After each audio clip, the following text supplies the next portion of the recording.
Ladies and gentlemen, welcome to Cawtalk and welcome to In the Thick of It. I'm your host, Carl Michaels, and I'm joined by my co-host, Jeremiah Richardson. Hey, it's me, back again. Let's get the show review started. You are watching us on Super Network TV, and today we're going to be reviewing Impulse Damnation Episode 2. So, Impulse came live from Philadelphia, Pennsylvania. Sebastian Michaels was on commentary for the evening, and he wasn't awful, but at times he did sound quite angry with his delivery, and at the opening it did come across like he was cutting a promo, but it wasn't bad at all. So the show started with Taj Naji cutting a promo on stage, welcoming his hometown to the event.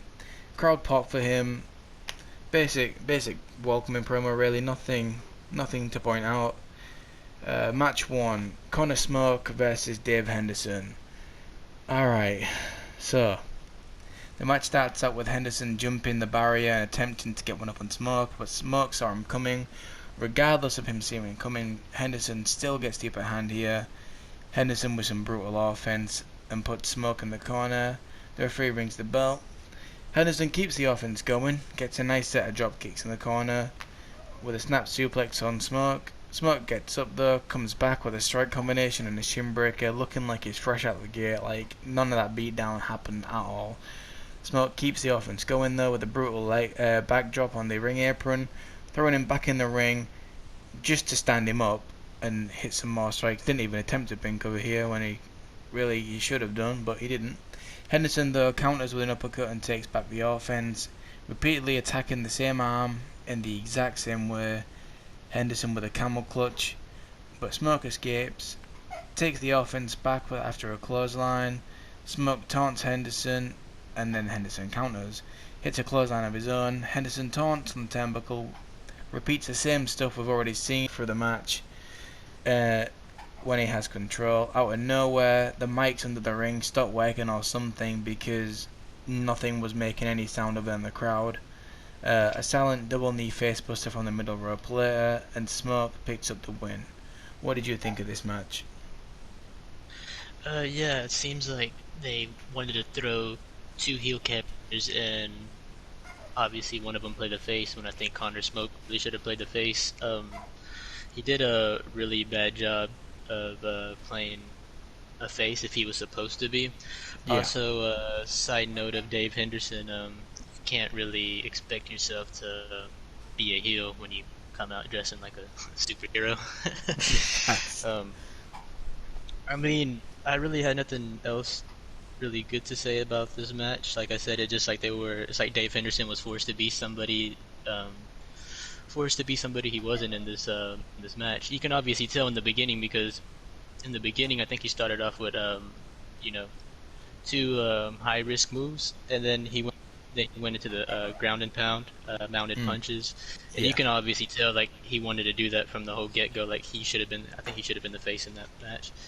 Um, but yeah, nothing else to say about that. You can tell Dave Henderson was not used to playing a heel. Obviously, he did the same arm moves like you said, and then the same mounted punches, Pretty much, if I had a shot for every time he did the same arm breaker and mounted punches, I wouldn't be able to sit through this whole match. So, Yeah. I mean, I was barely able to sit through it anyway, so I think a drink would have helped. So what do you rate this match? I had a hard time giving it one. I gave it a .75 out of Yeah, 5. overall for me, it was just awful. If it wasn't for the fact that I was doing a review for it, I don't think this would have genuinely stopped me watching the show. So this was Impulse's first show in 9 months, and this is what they used to kick off the show. Honestly, me putting on a pair of skinny jeans is a better wrestling match than this. It had no narrative structure. It wasn't clear who the good guy or the bad guy was, other than a few cocky taunts from Henderson.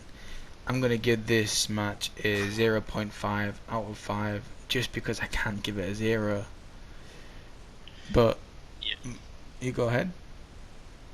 Yeah, there was a note after this match went off air. They went to commercial, and I'm thinking there was maybe a woman's package, or I could tell it was just a solo competitor package. I don't know if it's for like a coming soon. But talk about a poor choice in song. My God. It was to the point where I had to actually replay the shit and go back. I had to go back and quote some of the shit that it was saying because obviously it's not wrestling related and it's really bad. And even if you were coming in with like a gimmick, it doesn't fit any kind of gimmick that you would have like going into a wrestling show. And so when I quote, I wrote some of the stuff. Excuse my language, but this is part of the song. Me, so I'm just repeating. My pussy ain't even in your bracket. Um, all this drip make a broke hoe panic. If you're thinking I'm gonna come out the ass, I didn't do the rest of it. I didn't want to. Um, so last but not least, if he ain't big enough, he is gonna get curved. You tell me in your honest opinion, what does it have to do with, maybe coming soon, or if you can I get of that, can't. because I don't know. I can't answer that question. Oh wow. So following this awful match and bad promo package, the second match of the night was Natalie Sky versus Jada Storm. Um, See, firstly, I'd like to say that Jada confuses me a little bit because when I last saw her, she was on Three Lions and she was doing the whole MMA thing with the Natalia match. And from what I've heard, she's very, very vocal about the quote-unquote divas backstage with the revealing attires, etc. But tonight's attire, she looked just like one. I don't care whatever. But when you're vocal about it and then you go dressed like it yourself, you kind of come across as a hypocrite. But anyways, the match starts with a lockup with Jada taking the advantage, continuously out wrestling Sky. Jada with a gut wrench suplex, but it's just a 1 count. Natalie gets a quick roll up, taunts, but it leads to absolutely nothing because Jada gets right back on the offense, just punching the living hell out of Sky in the corner. Just a 2 count though, Jada keeping the offense with a knee strike followed by a chicken wing choke, and Jada gets the victory. Even after Sky taps, she keeps it locked in. What did you think of this match?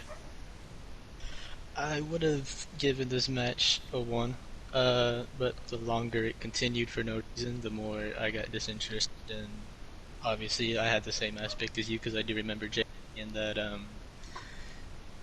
you know, how obviously the women wrestlers, dress nowadays. She was obviously vocal about that, and being a big striker, MMA type fighter, and she obviously came out with that, and it just threw me off a little bit. Yeah. But I think if she just, like I said, the longer this match went, the more it was just pointless, and I think Jada should have just locked in her locked in her submission, and I did like that. She kept it in longer just to show dominance, but Oh it's yeah. not really dominant against somebody like that. It's just she was just there to be there. But if the match would have just started like that and ended like that, I would have gave it a 1. But I had a hard, like I said, the more it continued, the more it was just pointless, and I gave that match a point 5. Yeah, it's a squash match. What else can we really say? The audio at the end kind of went a bit weird. Some bad production throughout this episode. But other than that, I suppose it's a nice way to build up Jada. For me, it's a 0.75 out of 5. So after this, we got our third match of the night: Drakey versus Justin Tyler. Both men circle and lock up. Drakey backs up Justin against the ropes. One failed lockup attempt later, and both men lock up for the second time. This time with Justin coming out on top with a huge shoulder tackle. Both men exchanging roll-ups and runners.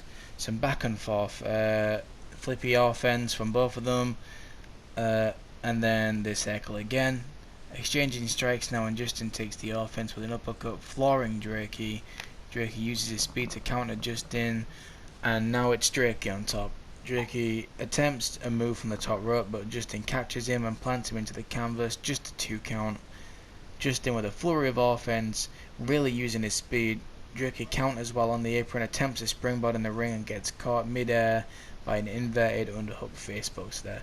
And then after the match, so Drakey got pinned by that. Justin Tyler won, and then after the match, some big jack dude that I didn't catch the name of just beats them both up.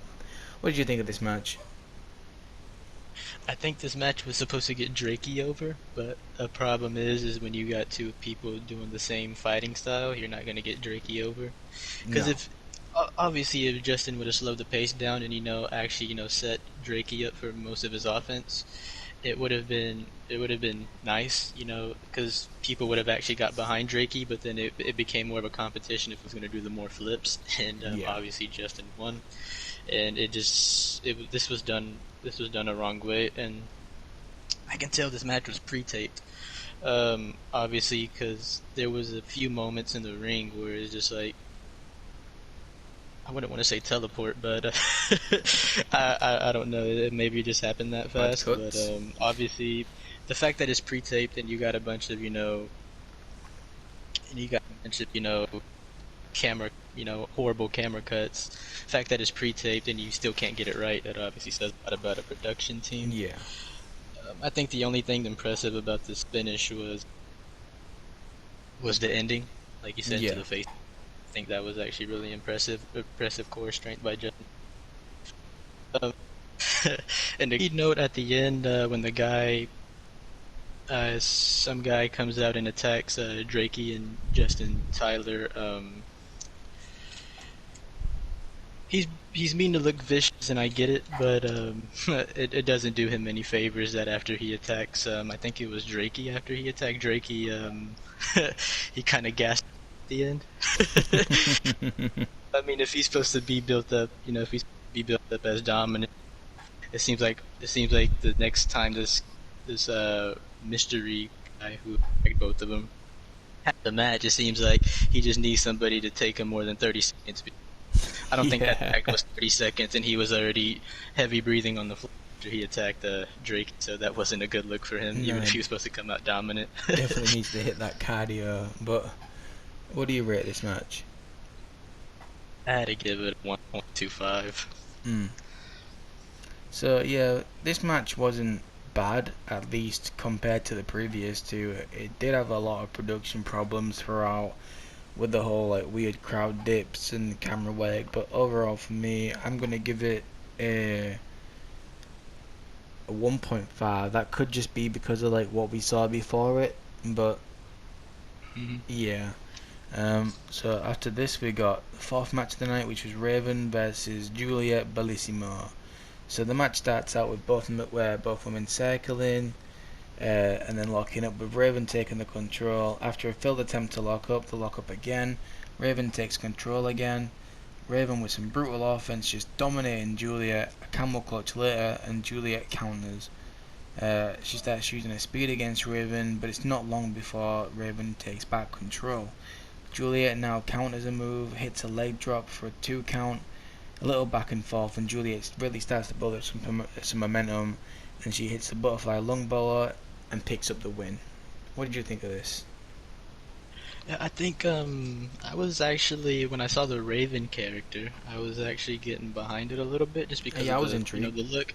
I was kind of interested to see what she was gonna bring to the table, and I think uh, there was a flaw in the match where right when they after the lockup they hit off Juliet hits off the ropes and does a shoulder tackle to her, and Raven just takes it, and it's not taking it, like she obviously falls to the ground, and she's obviously the bigger woman, and I felt like she was just left off her feet too early, especially Yeah, because during as the match progressed, you obviously could tell that Raven was the bigger person. yeah, there was an Like I said, obvious size difference. yeah, and something about the Juliet character, and this is something that has been going on through the whole show almost. There needs to be a lot of character development training before you dish out another episode. There's just too much. Just too much of the. It's like they just went on social media and said go out and have a wrestling match. Pretty much. And the only reason why I say Juliet needs a little bit of character development, obviously the promo that she cut during the commercial break, and Yeah. she is wearing streetwear boots as a high flyer. I don't think that does anybody any favors. No. Um, Obviously, like I've seen people pull it off before, but they're usually ground based, or it usually fits the gimmick. But this doesn't fit it. This doesn't fit the gimmick at all. Like I was just really I wasn't just feeling it with both of them at the end. I feel like they let me down and let you down kind of a little bit, just sitting through it. Yeah. So what do you rate this match? I gave it a .75 as well. I mean, I wanted to give it a 1, but I wasn't feeling this match at all. Yeah, overall for me, it wasn't terrible, but it definitely wasn't good. I could sit through it though, which is saying a lot for the rest of this show so far.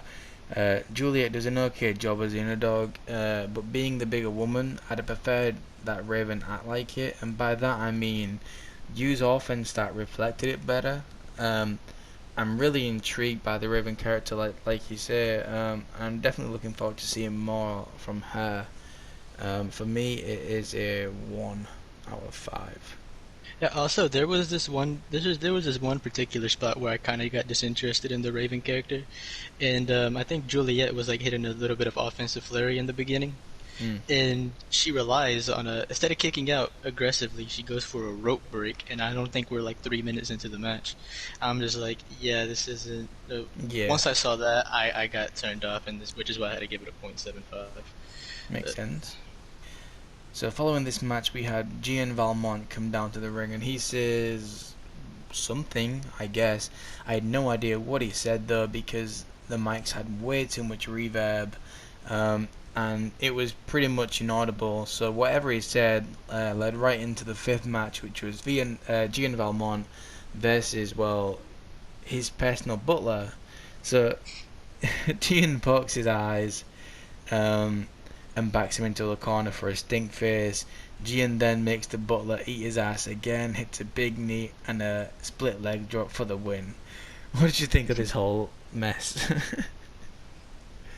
Oh God, he was kind of all over the place. I think the only thing I picked up from this match was literally how to say his name, and the commentator did a brilliant job of saying his name, Gian Valmont. I will never forget Gian that Valmont. name.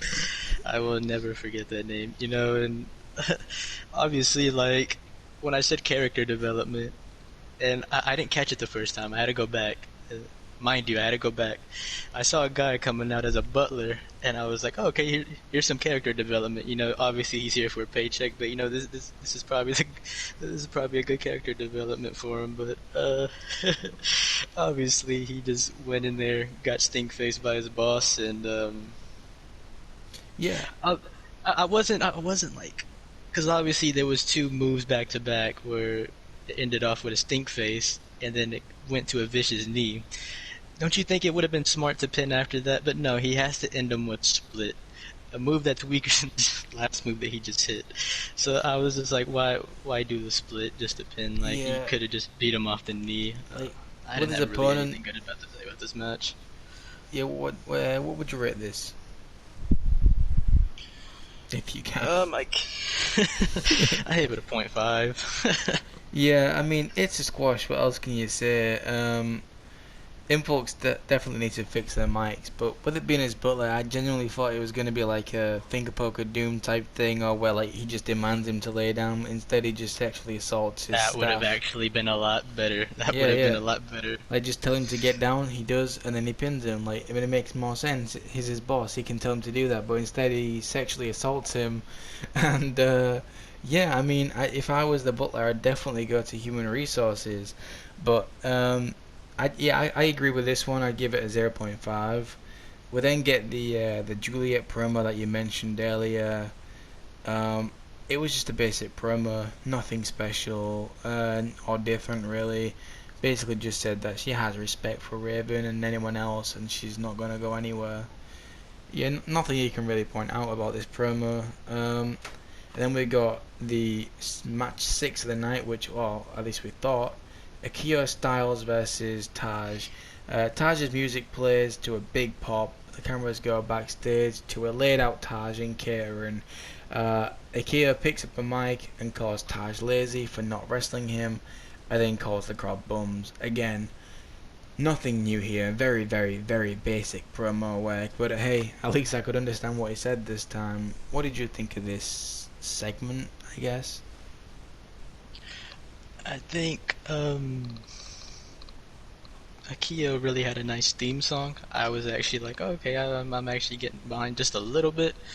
Um, Taj, I think, is the only person that has character development on that show, at least from what I've seen. Yeah. And they did the unsafe thing and didn't use him at all. Um, Obviously, I think the commentator says something about him getting attacked at catering, and he obviously, making fun of Taj's weight, saying, "Of course it's at catering." So I was like, "Oh, that's not good." that was that was actually pretty funny on the commentator's part. If you're a viewer, but if you're at the show, you obviously don't know what the commentator's saying. Taj is really the home.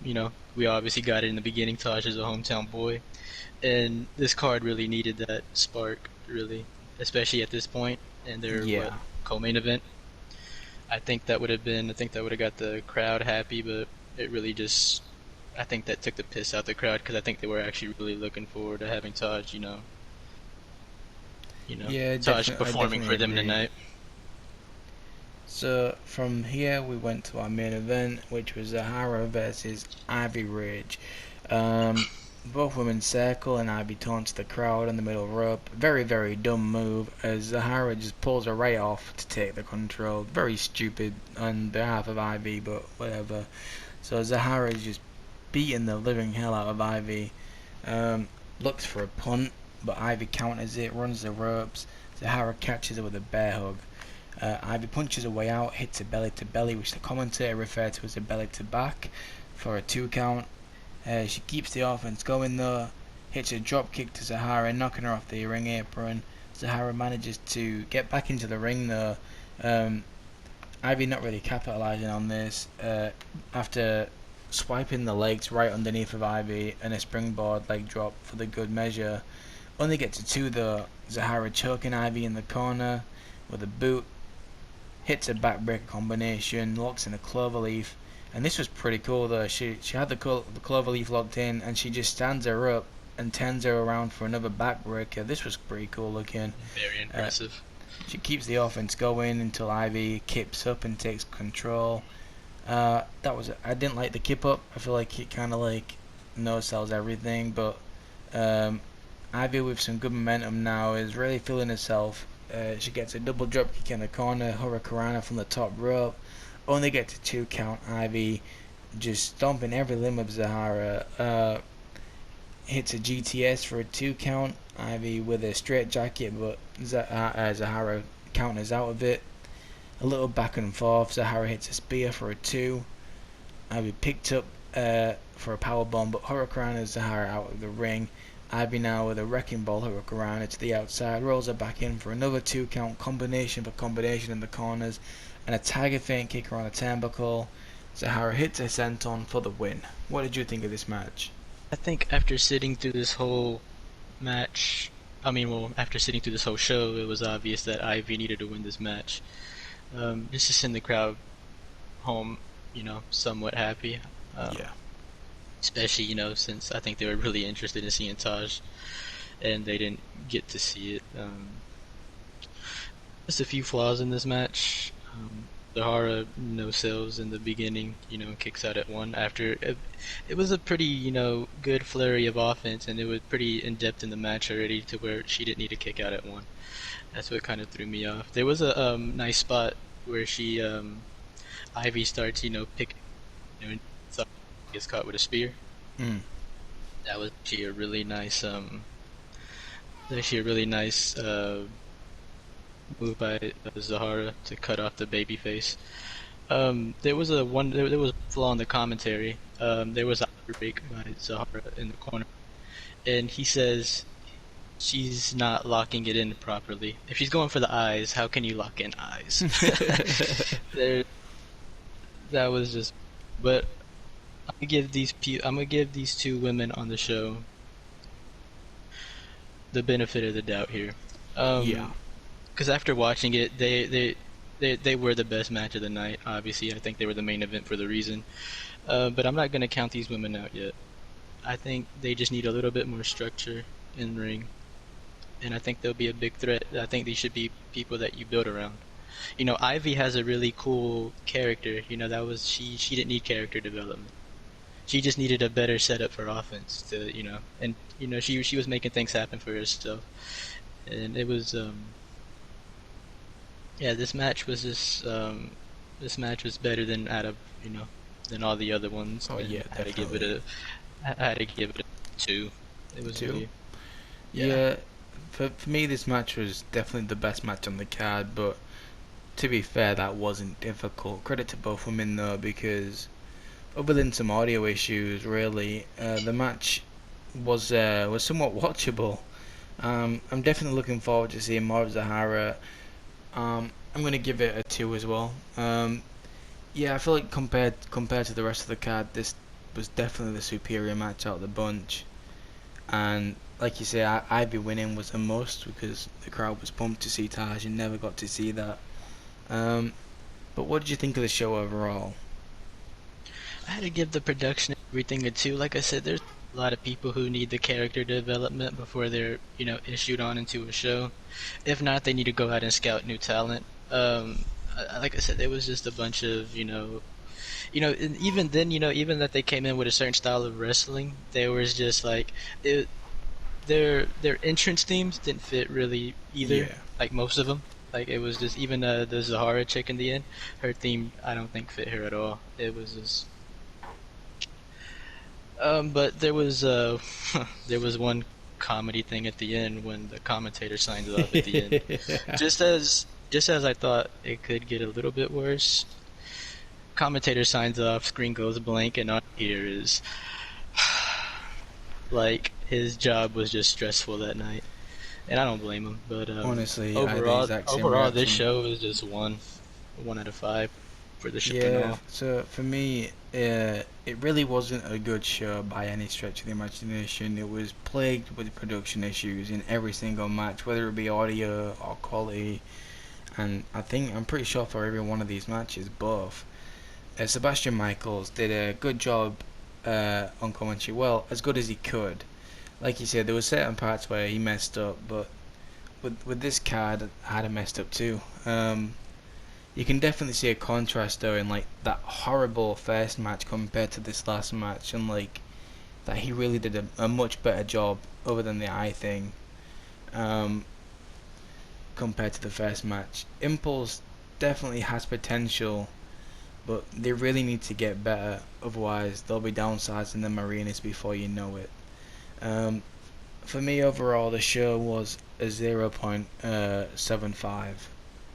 Actually, when the commentator was when the commentator in the beginning, I can't believe I forgot to say this in the beginning. When he was running through the match card, he obviously got to Justin Tyler and Drakey, and he said next up we have Justin Tyler and the man I've never heard of before, Drakey. Man I never heard of, Drakey. Like it was obvious. Like the reason why I'm not gonna give a flaw for commentary, like too much of a flaw, is because you can obviously tell he's not giving notes, he's not giving anything. He's just tell to say what the fuck's on his mind. And obviously when you hear man I've never heard of, Drakey. Like aren't you supposed to build this guy Drakey up in the match? And obviously like when you run down the match card, he's just a man you never heard of, Drakey. And commentator also did a really good job of saying Gian Valmont. Fuck, I'm never gonna forget that name. But like I said, this show can use some improvements, and like I said, it's a one out of five for everything. And that is it, ladies and gentlemen. Thank you for joining us. Did you agree or disagree with us? Let us know at Cawtalk on Twitter. Links to Impulse and the Super Network socials will be in the description. As always, I've been Cole Michaels, and this was In the Thick of It.